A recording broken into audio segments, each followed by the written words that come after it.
Magandang gabi sa inyong lahat. Ako po si Melissa Calver. Ang babasahin ko po ngayon ay tungkol sa malunggay or moringa mula sa Hello Health Group. But before that, babasahin ko muna ang disclaimer. Ang Hello Health Group ay hindi nagbibigay ng medical na payo, diagnose o paggamot. So ang malunggay ay konsiderang superfood. Ang dahon ng malunggay ay isa sa mga hinahangaan na masustansyang sangkap. Ginagamit ito upang makatulong na lumakas ang production ng gatas ng ina at mapalakas ang immunity.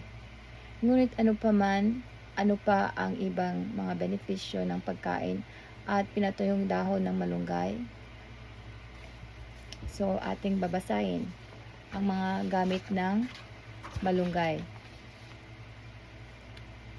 Ang malunggay or Moringa oleifera ay isang mataas na puno na umaabot sa taas ng 9 na metro o 9 na metro. Ito ay mayroong mga tiyak na dahon, maliit, manipis at pabilog. Ang tangkay nito ay mailarawan bilang gummy dahil sa pagiging natural at ang ugat nito ay kalasa ng horseradish. Ang malunggay ay may mga maliliit na puting bulaklak na nagpuproduce ng puting pods. Pareho na sinasabing nakakagamot. Madali itong makita at kaunti lang ang kailangan na pangangalaga. Kaya't ito ang kadalasang nakikita sa bakuran ng bahay ng mga Pilipino or sa Pilipinas. Ano ang gamit ng mga pinatuyong dahon ng malunggay?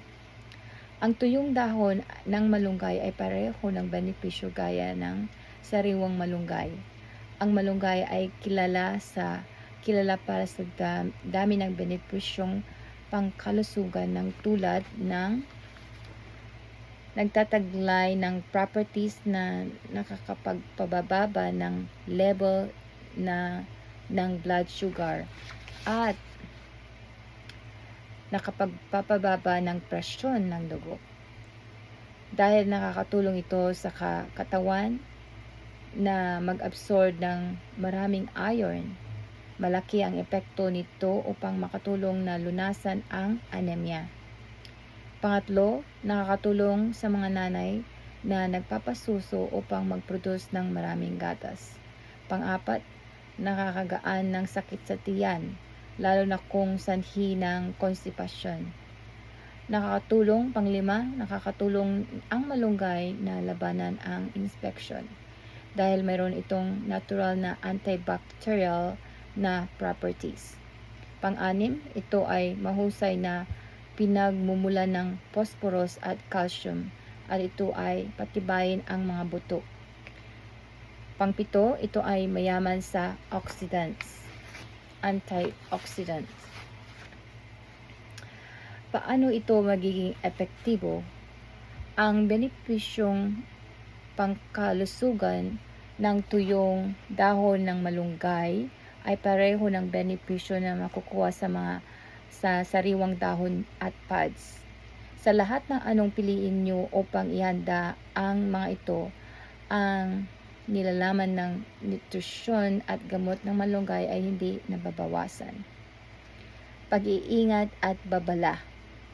Ang benepisyo ng tuyong dahon ng malunggay ay mas mainam at katunayan mayroon lamang itong kaunting side effects. Upang mapanatili ang kapayapaan ng isipan sa paggamit nito, tandaan ang mga sumusunod. Ano ang dapat kong malaman bago gumamit ng malunggay or moringa? Malaman na ikaw ay pamilyar na sa malunggay. Ang malunggay ay halaman na nakakain. Ang dahon nito ay kadalasang ginagamit bilang sangkap at iba't ibang pagkain kasama ng tangkay at puting pods or yung bunga ng malunggay. Ito rin ay nakakain. Gaano kaligtas ang malunggay? Ang tuyong dahon ng malunggay kasama ng mga sariwang parte tulad ng pods o tangkay ay pangkalahatang ligtas, lalo na kung kakainin o nasa forma ng short-term na gamutan. Gayunpaman, kailangan na maging maingat sa mga tangkay at ugat dahil na nakakitaan na ang mga ito ay may mga tiyak na toxins na hindi ligtas na kainin. Walang sapat na impormasyon tungkol sa kaligtasan kung ilalagay sa balat, ngunit ang pagsasagawa sa sa skin patch test ay nakakatulong na malaman kung ikaw ba ay may allergic reaction dito. Espesyal na pag-ingat at babala. Bagaman ang malunggay ay pangkahalatan na ligtas para sa lahat, manatiling ligtas sa pamagitan ng pakikipag-usap sa iyong doktor kung ikaw ay mayroon ng kondisyon sa kalusugan o allergies, uminom ng maintenance na gamot or magsagawa ng espesyal na diet. Dahil ang malunggay ay binibenta na bilang food supplement na nakapagpapataas ng produksyon ng gatas, ligtas na sabihin na maayos ito para sa mga buntis at nagpapasusong mga nanay. Ngunit kailangan mong ikonsidera ang pagbubuntis at pagpapasuso ay sensitibong kondisyon, kaya't kinakailangan ng kausapin ang physician o ang OBGYN. Kahit na anong gawin mo sa malunggay, iwasan ang tangkay at mga ugat nito dahil mapanganib ito na kainin. Side effects. Ang malunggay ay sinasabing nakakatulong sa hypertension. Ngunit kailangan mong maging maingat kung sakaling maging sanhi ito sa biglang pagbaba ng presyon ng dugo. Sinasabi rin ito ay mahusay para sa mga pag-manage ng level ng blood sugar sa diabetics.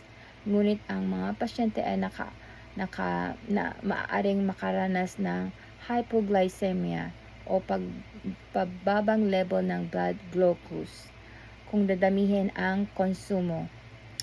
Para sa rason na ito, kung gagamitan mo ang malunggay para sa tiyak na layuning manggamot, halimbawa, ang pag-manage ng diabetes, mataas na presyon ng dugo at iba pa, konsulta sa inyong doktor. Paano ihanda ang malunggay? Upang makamit ang benepisyo ng tuyong dahon ng malunggay, kailangan mo munang patuyo ng mga ito. Unang gawin, kolektahan ang tangkay ng malunggay. Hugasan ng mga nakolektang moringa o malunggay sa asin solusyon. Upang gawin ang solusyon, pahaluin ng 2 kutsarang asin na may 1 litrong tubig. Matapos hugasan ang malunggay, patuyuin ito. Huwag ilagay direkta sa sinag ng araw. Maaari mo ring patuyuin ito sa loob ng bahay ng 2 o hanggang 3 araw. Kung ang malunggay ay ganap na tuyo, ang mga dahon ay matatanggal. Upang mabilisan ang proseso, itaktak ang tangkay at kolektahin ang mga dahon. Ngayon na mayroon ka na ng mga tuyong dahon, pigain ito gamit sa iyong malinis na kamay at itago sa airtight na container. Gamitin ang tuyong dahon sa pamagitan ng paghalo nito sa iyong dough or tinapay at noodles.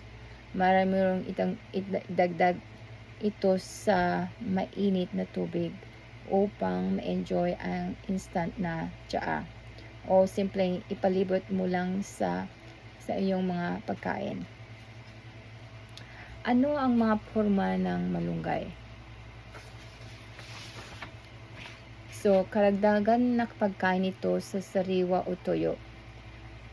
Ang malunggay ay handa na sa mga forma na sumusunod. Food supplement sa capsules. Ang mga capsule ay naglalaman ng tuyong dahon at sinadya ito para sa mga nanay na nagpapasuso na nahihirapan na mag-produce ng gatas. Tea bags. Simpleng i-enjoy ang moringa o malunggay habang sinasawsaw sa mainit na tubig at higupin ito bilang tsaa. So, ito po ang ating health nuggets for tonight. So, magandang gabi sa inyong lahat at God bless you all. Ingat kayo at we'll be praying for you all. Thank you at salamat sa inyong lahat. Sa uulitin